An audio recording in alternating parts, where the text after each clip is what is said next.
Hello everyone, good morning সবাইকে। Welcome back to my YouTube channel. তো এখানে দেখতে পাচ্ছ আমরা শপিং মলে এসেছি। তো আমার দুই দিদি আর আমি তিনজন মিলে আজকে কিছু কেনাকাটা ছিল। যেহেতু আমি এখন আছি বাবার বাড়িতে, তো তার জন্য ভাবছি তিন বোন একসাথে একটু টাইম স্পেন্ড করব, কিছু খাবো। তো ফাস্টফুড এতটুকুই আর কি, এর থেকে বেশি কিছু না। তো তিন বোনে খুব হাসাহাসি করছিলাম। ফার্স্ট গেলাম শপিং মলে, তো কিছু কেনাকাটার ছিল, ভাবলাম কিনবো। তো আমার একটা ড্রেস নেওয়ার কথা ছিল, তো বাট পরে আর নেওয়া হলো না, তো পছন্দ হয়নি। তো এখানে দেখতে পাচ্ছ, তো একটা আমি ট্রায়াল করছি। তো এখানে কোট বা যেটাই বলো না কেন, ব্লেজার। তো তো ট্রায়াল করছিলাম, তো পছন্দ হলো না, তো অনেকটা শর্ট, তো ভাবছিলাম একটা লং দেখেই নিব। তো তারপর পছন্দ না হওয়ার কারণে পরে আর নেওয়া হয়নি। যদিও ওটা আমার সঙ্গে অনেকটা ফিট হয়েই গেছিলো। তারপর চলে আসলাম, তো পেছনে এই তো ভাইটা বলছিল যে নিয়ে নাও, এটা তোমাকে ভালোই লাগছিল। তো দোকানদার তো ভালো বলবেই। তো তারপর দিদি ট্রায়াল করছিল, আর এটা হলো আমার একটা মিষ্টি দিদি। তো যে আমার বেস্ট ফ্রেন্ড ছিল এককালীন, তো ও খুব কম এজে মানে মেরিট করে ফেলে।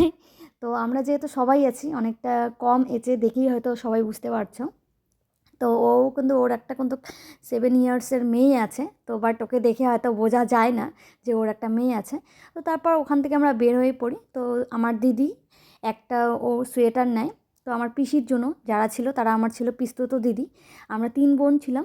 তো আরেক দিদিভাই বলছিল যে তুই আমাকে কিন্তু ক্যামেরাতে নিবি না, তো তার জন্য ওকে আর ক্যামেরাতে নেওয়া হয়নি। তারপর আমরা চলে আসলাম আমাদের একটা জায়গাতে। তো এখানে সব কিছু পাওয়া যায়। তো প্রথমে ফুচকা খেলাম, তারপর পাপড়ি চাট, তারপর ভেলপুরি, তারপরে তো ভাপা পিঠে। তো যেহেতু শীতের দিন আর এত সুন্দর করে বানাচ্ছিল, দেখেই হয়তো বুঝতে পারছো, আর খুব টেস্টি ছিল। তো সবগুলো খাবারের ক্লিপ নিতে হয়তো ভুলে গেছি, কোনোটা ছবি তুলছি, কোনোটা আবার ছবি তুলিনি, কোনোটা আবার ভিডিও ক্লিপ নেওয়া হয়নি। এটা ছিল মেকলেম স্কুলের উল্টো সাইডে। তো এটাকে পার্ক রোড বলে।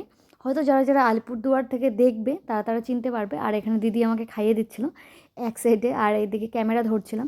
আর তিনজনেই একসাথে হয়ে এত গল্প যে ভিডিও ক্লিপ নেওয়াও হয়নি। তারপর আমি একটা শপিং মল থেকে ওয়াইপস নিয়ে নিয়েছি, আর সাথে ছিল মামামের জন্য কিছু খাবার দাবার। তো খাবার বলতে ছিল ভাপা পিঠে মার জন্য, আর ভেলপুরি ছিল। তো এই দুটোই ছিল নেওয়া। তারপর গিফটের দোকানে আসি, যেহেতু আমার একটা ইনভাইট ছিল, গিফট নিয়ে দেন বাড়ি চলে আসি। চলো তাহলে টাটা, আজকের ব্লগটা এতটুকু।